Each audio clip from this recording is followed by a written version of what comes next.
What are the pieces that I got? What did I use? The links are in the description, but I'm gonna walk you through the process here. All right, so we have the XH2s camera and a few of the pieces are already on. So of course, we have the small rig cage on this. What's nice is that there's extra secure points here. One that goes on the left side of the body, and there's another screw that they include for the bottom of the camera.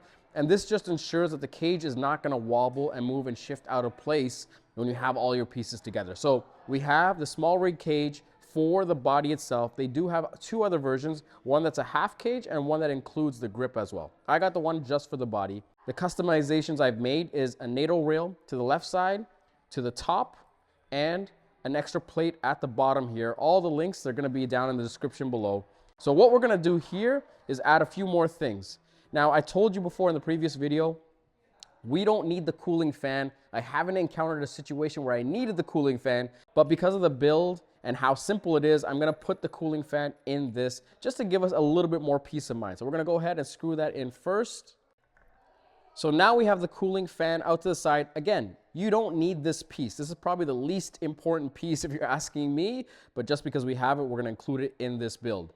Now, what we're gonna do is actually swap out the battery that it comes with this camera for a dummy battery. Now we have a dummy Fuji battery. One of the issues I noticed with this camera compared to the Fujifilm X-T4 is that it doesn't actually have an opening or a custom slip for the wire to hang out. So this actually doesn't close. Now this is a pre-production model, so I don't know if the final model they're gonna fix this, but as for now, the cable just hangs out. So we can secure it a little bit, but even then, you notice the battery door is still open.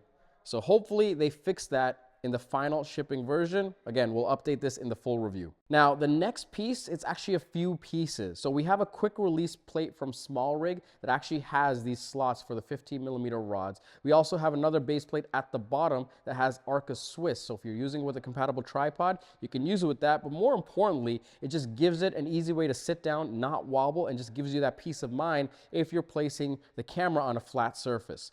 To the back, we have a cheese plate that's attached to this rig, and we have a NITSI V-mount adapter. It's a very slim adapter for our V-mount battery because this is the battery that's going to be powering the camera as well as our monitor. So we have the camera here slid into place, the dummy battery feeding into our V-mount battery, and just having the cabling tucked underneath. So that is a lot of our rig already complete. We'll then use our top NATO rail for our top handle. We can secure that over here. We have a NATO rail on our top handle, and that's what we're going to use to secure our monitor. So I have a Ninja V in a cage, slides into place. This allows it to be easy to put together, but also easy to take apart. We then have the dummy battery that goes back into our NITSI V-mount plate. HDMI then goes into the camera itself, and you already know how much I love having a full-size HDMI port. We finished this rig off with a small rig handle. They actually have the new adjustable handle, so if you're shooting at odd angles, you can tilt it to make it more comfortable. We have a DD mic. This is used for reference audio. If you're gonna be capturing your live audio and you want something better, you can mount something that's gonna give you much better quality, like a Rode NTG microphone. But this, again, is reference audio. This microphone is plenty enough, and I can plug in a second source if needed. Again, full-size HDMI to the side.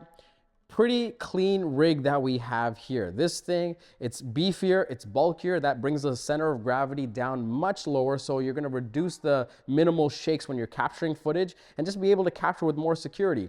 This rig that I built, I mean, it's credit to Caleb of DSLR Video Shooter at his channel. He made a video, very thorough, and I copied that. The only thing that's different here is that I'm using a Fujifilm camera. So I'm talking about the pieces that I got to make this thing work, but in all honesty, credit to Caleb, who I got the chance of meeting once in LA, and an incredibly nice dude. Now you know the pieces and the rig that went into building this. I don't want to say perfect. It's not perfect. It's not perfect, but this really versatile Fujifilm video solution. You know the pieces. What about the settings? Here's a place where over time I will be able to refine and get the results that are, well, the best for what I use. But right now, what I've done is essentially turn down all the noise and sharpness that's happening in camera. I have one of the custom modes to record in 6.2K ProRes high quality, And you know, on a 128 gig card, you're getting about 7 minutes of footage. But I just have this as sort of that top end solution where we're recording scenes that are meant for, well, a high-end environment. Here we're using the original F-Log at ISO 640, and it is a place where often the lighting is controlled and it is not too dynamic. Now, if we're in an environment where more dynamic range is needed, and especially if we're gonna be using a lot more footage and we're gonna be recording for extended periods of time, this is where I'll switch to H.265 recording at still the highest bitrate, north of 700 megabits per second to be exact, and switching this to F-Log 2, where we get that 1250 base ISO here. A little bit more noise is introduced, but nothing that's crazy, that's unmanageable, but you will need some sort of variable ND, so you can cut down the light and shoot at an aperture that you intend to. Now, I'm still refining the last video profile that I'm gonna be using, but it's a DCI 4K profile being shot in Eterna, not F-Log, where we have sharpness all the way down, we have noise reduction all the way down, color I bring down 2 points, shadow and highlights I bring them down respectively to sort of give you this inverse S-curve.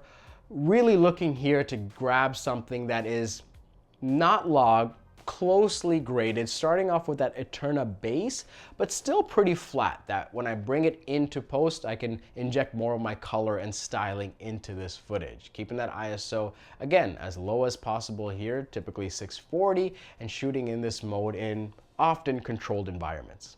Anyways, thank you so much for watching, and if you've been enjoying these videos, please let me know in the comments down below, and if you really enjoy them, subscribe and turn on notifications and, you know, support the journey. I've really cut down the videos. I'm not doing weekly videos anymore. Some of you might not like that.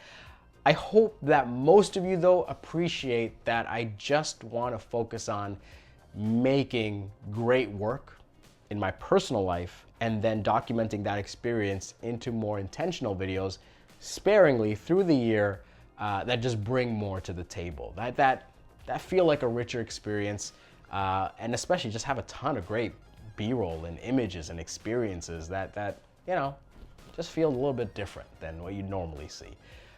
But again, let me know what you think in the comments down below. Maybe I should go back to weekly videos.